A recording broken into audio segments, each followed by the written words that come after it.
For 13 seasons, the show has highlighted an elite team of FBI profilers who analyze the country's most twisted criminals, anticipating their next moves before they strike again. The show was just renewed for its 14th season, which means they're going to be celebrating their 300th episode in just a few months. The longevity of the show's run can be credited to the amazing acting and incredible story ideas. Joining me now, two fan favorites and stars of the show, Kirsten Vangsness and Joe Mantegna. Welcome. I say Joe Mantegna, and that's not you right. Say Mantegna, I say Mantegna. It's all good. Wrecking everyone's names tonight. That's good. But what an incredible show. I mean, as actors, how fortuitous to have 14 long years of employment. Mm-hmm. Yeah. You can see my hair color even has changed since we started. So yeah, just since you started this show. Exactly. Yeah, you walked in here with jet black hair. I know. Things happen. Very nerve-wracking. All right, so let me ask you this, because I know that you direct quite a few episodes of the show. The FBI has been in deep yogurt. The perception of the Bureau has certainly taken a hit. Are you asked to address that by the FBI? And do they come to you and say, how can we make this better? No, not at all. Not at all. And I tell you, I've personally been on the show now 11 years, because I came in a couple of seasons late. And I've been to Quantico numerous times. I've been to their FBI headquarters in Los Angeles, know a lot of the agents, just like anything else. I mean, things are going to get talked about and things are going to happen, but at the end of the day, thank God we have this organization. Yeah. This is a huge organization which has been around a long time, and they do incredible, incredible work.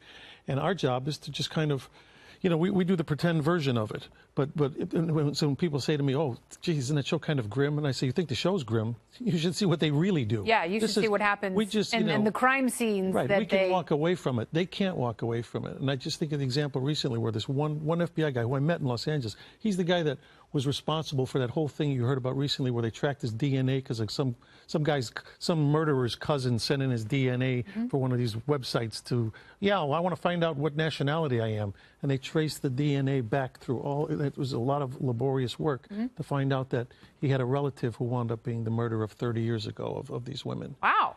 And so it's that kind of dedication and stuff that doesn't get as much attention. And it's really interesting because true crime is really interesting, and you co-write a lot of the episodes as well. But you say even as a co-writer, as a script writer, you still find the show hard to watch sometimes because it is so real. I don't watch it at all personally because it's not. I can either be in it or I can watch it, and violence freaks me out as a form of entertainment. And I think it's great that other people watch it, and I do enjoy writing it because I love the idea that people are not inherently bad, that we are all human beings and monsters are created by monsters, and people make egregious choices based on things that have happened in their past. And I love chewing on those things and writing those things. And do characters speak to you? Can you hear their voices as you're writing? I mean, these guys are just a joy to write for. And then other things, you just make up weird stuff. I was just we had a guy dislocate people's legs because I couldn't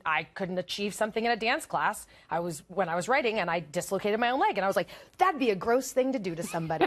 And when we wanted to examine the opiate crisis, we went in and made the bad guy the opiates instead of necessarily like the bad guy. And so we get to address really interesting, complicated things where you learn that it's not all just black and white. Nothing is black and white. No, it's really interesting. And also in Hollywood, it is all black and white. And there is a lot of groupthink there, but you happen to be a pro-Second Amendment person. I am. Which I celebrate your pro-Second Amendment. Yeah, well, and all the amendments. But I keep it out of politics too, and I'm very conscious of that in the sense that I've been an independent my whole life. Yes. And my take on it is this: Second Amendment is not a political issue.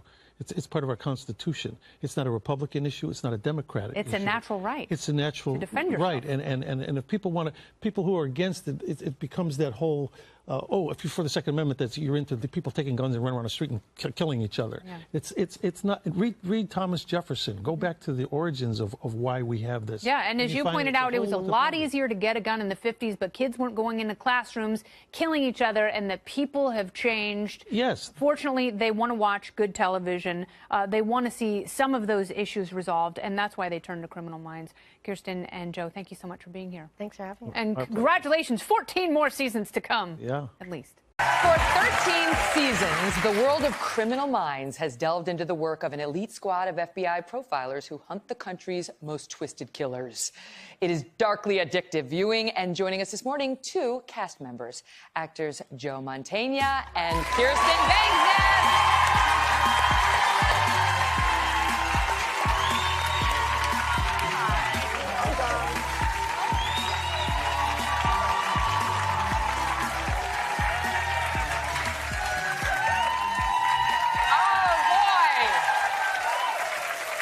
Okay, so that enthusiasm is just an example of the success of this show. Yeah, hey, cheer up, will you?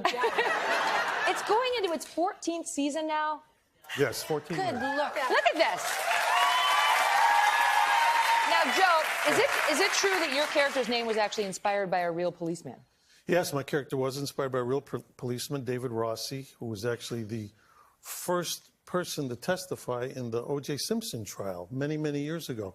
And I remember we all watched that trial back then, and here was this Italian policeman, first guy up, and the defense attorneys just kept jumping on him and jumping on him and beating him up and beating him up. And I thought for 2 days, I thought, look, regardless of anything else, I just thought that this man conducted himself with such poise and dignity, and he was in his uniform. I thought, someday I'm going to name a character after this guy, not just to honor him, but just to honor law enforcement in general across the world, who sometimes take a beating. Absolutely. Good for you. Now, you get cast in your role, and they're like, it's basically you're going to have 2 lines, 1 episode, 1 and done, bye. Yeah, they realized the show in the first episode was too guy-heavy, so they recast it as a woman. I actually knew one of the girls in the casting office. She said, you want to come in for this? You'll never get the part. There's nothing freer than that. You're like, good, cool, hey. And I went in and I got it, and then they just kept me around. And I kept leaving props. I'd leave like my grandmother's candy dish. I was like, so if they fire me, I'll have to come back and get it. And then I could go to the art department and be like, can I have a job? So, yeah, it's such a gift. I get to work with, come on. And the wardrobe, is it true that they wanted you to, they liked your wardrobe better than the ones that they were providing? Yeah, they started to copy how I dress. I dress like a pirate from space. It's what happens when your mom makes you shop at the thrift store. So I would go in and they'd be like, we love what Garcia's wearing. That's not her costume, that's Kirsten. So they were taking my clothes because I'm a size 12, and that's a weird size in Hollywood. There's like 0 or 25, and so I was in the middle, and so they just kept taking my clothes. So I had to start dressing different because she stole my style, but I'm happy. Now, of course, Joe, you deal with, dead bodies on a regular basis on the show. It's intense. The subject matter is intense. Any personal toll there, or how does that affect you? You know what? I often get asked that, does it bother me? But you know what? It doesn't. And the reason it doesn't is that, to me, it would be an insult to the real men and women who really do that job. When we do those scenes, when they say cut, the guy who's laying there, all twisted up, he gets up and grabs a sandwich or, But the real men and women who do this job, so I think it would be wrong of us to downplay that or to pretend that it doesn't happen, or it doesn't look like that. It really does. And so out of respect for the real men and women who have to do that job every day, no, it doesn't bother me, and God bless them that they really can do that work day in and day out. One of the many reasons why you're so admired by so many in law enforcement, in addition to your fans and millions of fans. Congratulations on your huge success, both of you, and thank you for the many seasons of enjoyment. We hope it continues for many years. Thank you very much. Don't forget, Criminal Minds can be seen on WeTV Monday and Saturday nights now, and we'll be right back. Hello, Today fans. Thanks for checking out our YouTube channel. Subscribe by clicking that button down there, and click on any of the videos over here to watch the latest interviews, show highlights, and digital exclusives. Thanks for having us. Congratulations on a bajillion episodes and like 38,000 seasons of this show. It's unbelievable. It's 13, right? You've finished 13. Yeah, my hair color even changed, I noticed. That's how long I've been on this show. What season was that from, Joe? Yeah, I don't know. Season -10, I think. Well, congratulations. I mean, obviously, when you sign on to a show, you never know how long it's going to last. You never know if you're going to be 1, 2, or, the first 7, which is usually what the contract is for, right? What does it feel like to be going into the 14th season and 300th episode, which is going to be the premiere, right? Completely dreamy. It feels completely dreamy. I started this show as a 2-line co-star, which is the smallest role you can get. It's like right above background artist. And I was just supposed to be in for a day because the show is too guy-heavy for that 1 episode. So the fact that they keep writing me in the script every time I go into a table read, there it is, I play that person, is exciting, and I work with such talented, kind human beings, and I think we all feel that way. It's an embarrassment of riches. Yeah, you have that. It's like being in a band. I mean, I think maybe it was Rolling Stones when they first came out with their first song. They thought, oh well, this is good. Let's see if we'll play for a year or so. So you just don't know. You put it out there. You think you're doing a good product. Something that people are going to gravitate to and enjoy. And 14 years later, we're starting our 14th season. But it's Joe just a is our combination Mick of Jagger, everything. by the way. You're our Mick Jagger. Yeah, Mick Jagger. I am not as old as Mick Jagger. Well, But anyway, it's great. But but you can't predict it, and because if you could, everybody would be doing it. Obviously. I feel like Criminal Minds is also one of those shows where you don't realize it's going to happen, but you probably get recognized all over the world. Whenever I travel, this show is on syndication in every country across the globe. Yeah, our international is very, very strong. And that you can't predict either, because some shows that are sometimes marginal shows here will be very huge there, and vice versa. Shows that are really huge here. We were doing some publicity in Monte Carlo, and some journalist from France came up to me and says, "Do you have any idea how popular you are in France? You are the #1 show in France." I said, "No, but I'll take note of that. That's good to know. Give me a table for crepe Suzettes next time I'm in Paris." And it's fun because it's like being a friend in the world. You can go to a place that you're totally unfamiliar with. I was somewhere in Italy, and I was kind of wandering around not knowing where I was, and this elderly woman just came up and grabbed my face and just kissed me. And you're like, great, that's great. And if I played a villain, it wouldn't be as exciting. But because I play the person that gives all the answers, people feel very compelled to just throw their arms around you, which ain't bad. And it's funny to hear yourself talk those different languages too, because I was in Germany. I remember I was in Germany. Sound the same. No, and I was watching. I was in a hotel room, and it just happened to be on. I'm flipping through the stations in Munich, and all of a sudden there's Criminal Minds, and it's interesting the people they pick to dub you. Because sometimes they have to just look at it and say, well, we'll make a decision. So they obviously figured, oh, he's the oldest guy in the group. So they picked the guy who sounded like he was 100 to my voice. Because like, roast him. But then I told Shamar, who was playing, I remember Shamar's character, they picked a guy that was like, his voice was way up high, so it was like, so I remember I enjoyed playing that clip for Shamar, saying, Shamar, I think they've got you, I don't know, they have a different image of you in Germany.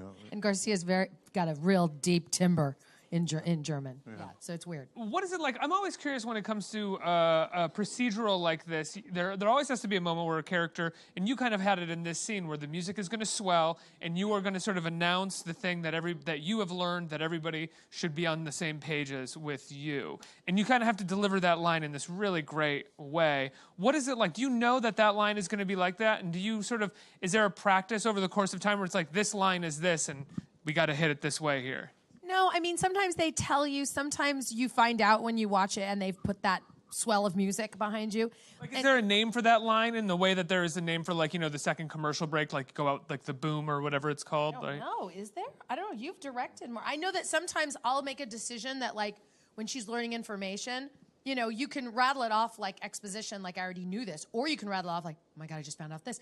And then this, and then this, and then this. And then sometimes you acting like this will make them put the music in, or vice versa. You can't fall in love with that stuff, though, because especially when a show has this, we're going on our 300th episode. Those episodes are all over the place, and sometimes they get re-edited, and so all of a sudden, what version you saw here, maybe 5 years later, is a different. They made one little cut, and all of a sudden, oh, what happened? They didn't say that line or something. So there's some flexibility in that. I'd imagine you wouldn't want to go into those scenes being like, make sure you hit this note that we hit and everything, because that would make it kind of redundant for you, and you wouldn't be able to be an actor every day when you go in and do your job. Right. And I think we do know when we do like our roundtable scenes where we set it up, we know those lines where it's like dun dun dun. I think that's the technical name for it, by the way. Dun dun dun is that's the technical. That's what I was going for. That's what you meant. I'm a professional, so I knew that's what it was. But yeah, it's that we all kind of know, like, oh, this is the dun dun dun. So, if he has that line, we all go, or, get really somber, like, what are we going to do? We all kind of feel that out, I think.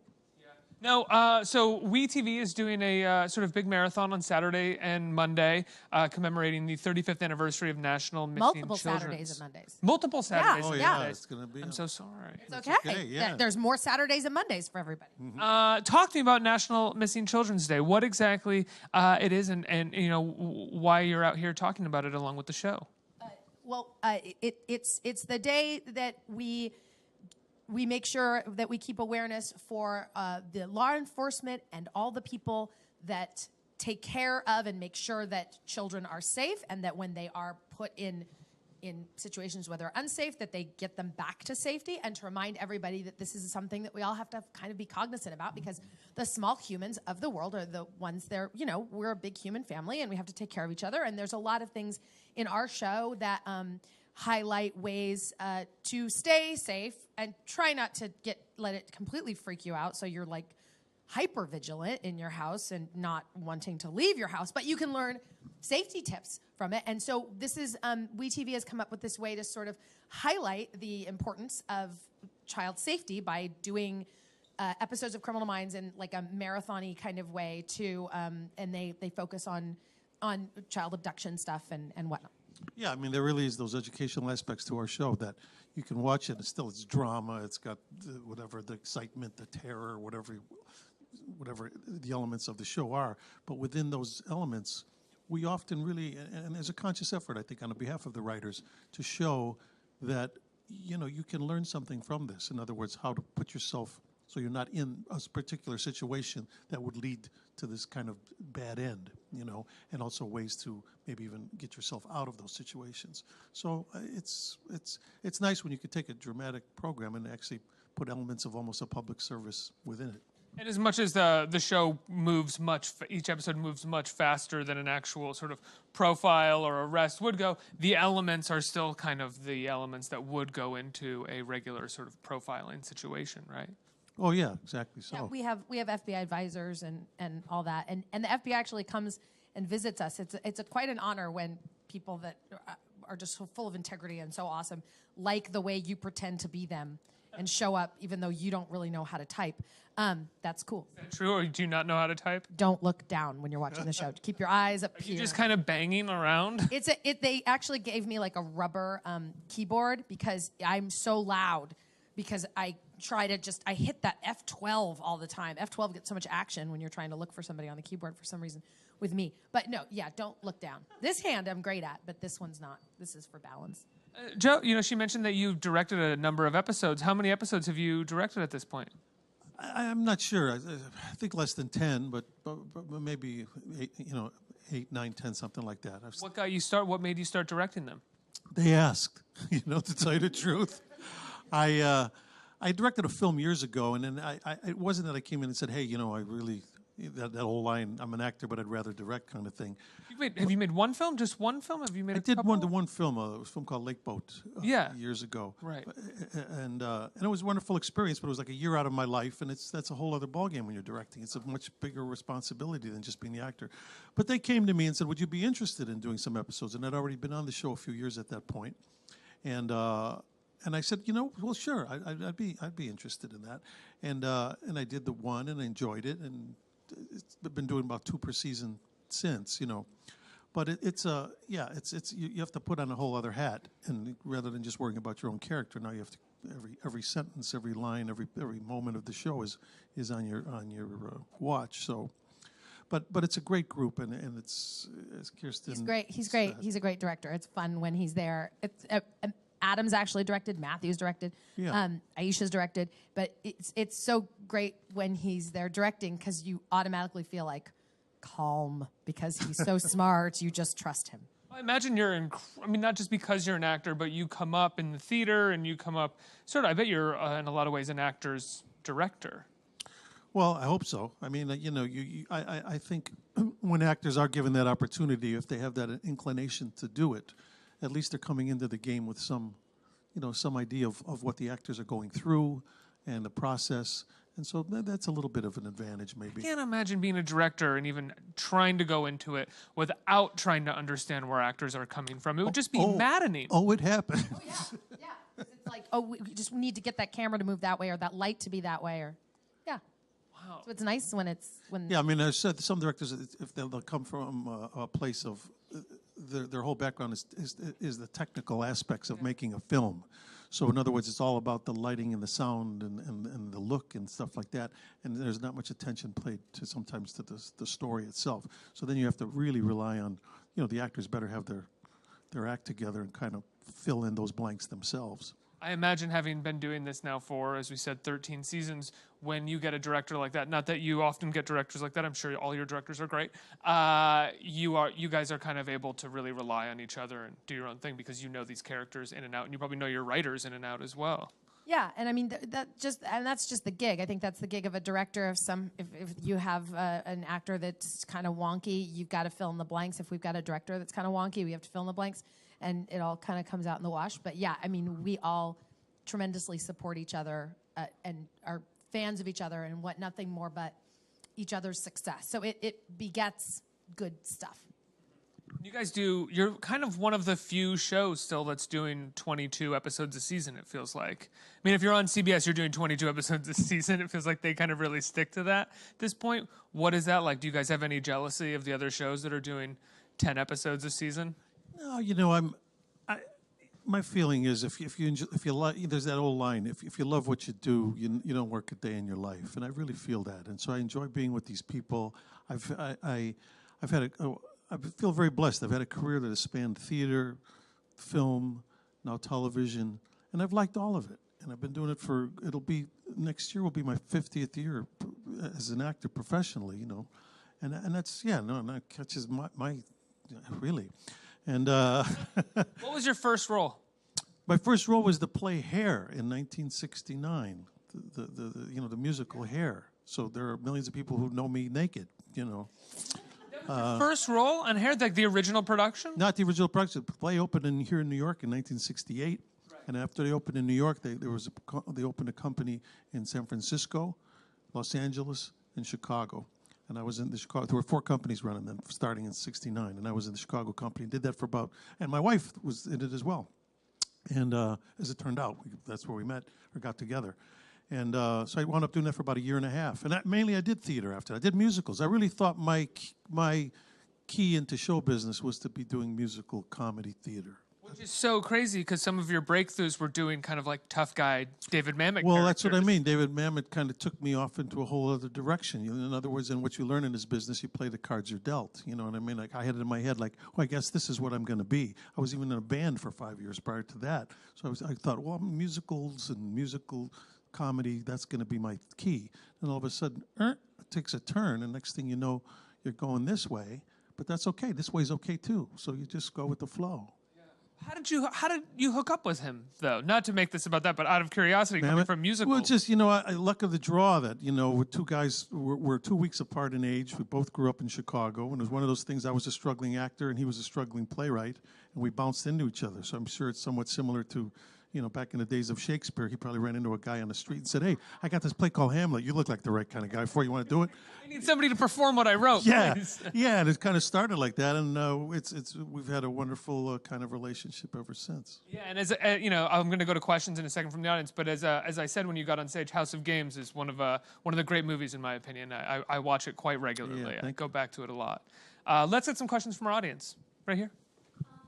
I would just wanted to know, how does it feel seeing the team change throughout the years? Like, is it hard? Each inception of it has been great. And then when the person goes from the inception, you feel a little like, oh no, where'd you go? And you're a little sad, and then you're reconditioning because this new person's come in. Each thing has been wonderful. And I gotta say that, like, now, we all say, like, this is the team. This is the, and of course, like, when Shamar left, it was really hard for me. And I thought, like, I'm not going to have a job anymore. Like, he sort of made me have a job because the way he looked at the character and whatever. So I was really appreciative that I had that time with him. And it's sad when they go, but, right? What? Yeah, you have to. I equate it to sports teams. Here in New York, the Yankees have been good ever since I was a little kid. And it's not like, DiMaggio is still playing or Mantle is still playing. The teams change, the personnel changes.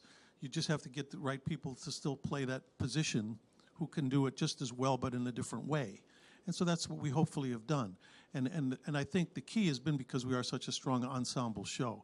It's not a one-man band. It's not about the lead guy. I mean, like you had shows like Magnum PI or House, where they're built around that one central character, which is great. It's very important.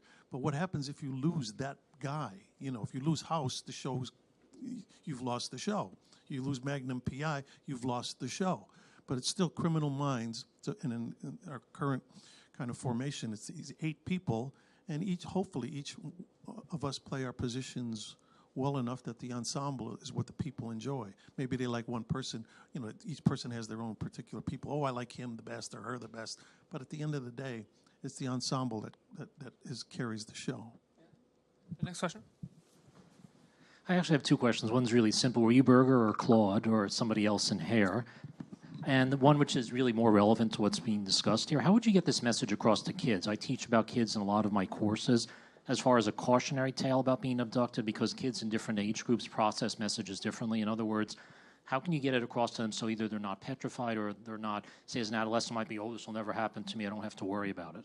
I think I would like to say, I think our show is not the forum in which children should learn it. I mean, but I think parents could watch it and learn a thing or two. But I think our show is super stimulating and great for adults, but I think it's overstimulating for kids because, you know, I don't know about you, but man, I one time saw an avocado move in a strong wind and I was scared of them for a long time. So I don't know if this is the place for kids to learn about it, but for parents to find other things and learn things about, like, oh yeah, don't be so, you just be aware of boundaries. Teach kids about boundaries. Boundaries are extremely important for a child to learn their own agency and to learn this is my space, this is my country that has been given to me, and I am the mayor, and I have to control its environment, and who gets to, it's an important thing to teach kids. So I think that there's a variety of ways. I think our show is for adults to learn stuff, not kids, but that's my thing. And to answer your second question, I played Berger. Next question. Hi. I've been with you guys since day one. The show just keeps getting better and better. And my question for you is, the show itself is very heavy subject matter. What do you guys do on set to lighten things up? Boy, what don't we do on set to lighten things up? I mean, having been in this business as long as I have, I really have come to the conclusion that the more serious the material you're doing, the more likely that those times when you're not actually filming, which are actually a very small part of the day, because you figure it would take 7 or 8 days to make an episode, but we're only shooting about 3 or 4 minutes worth of film each day.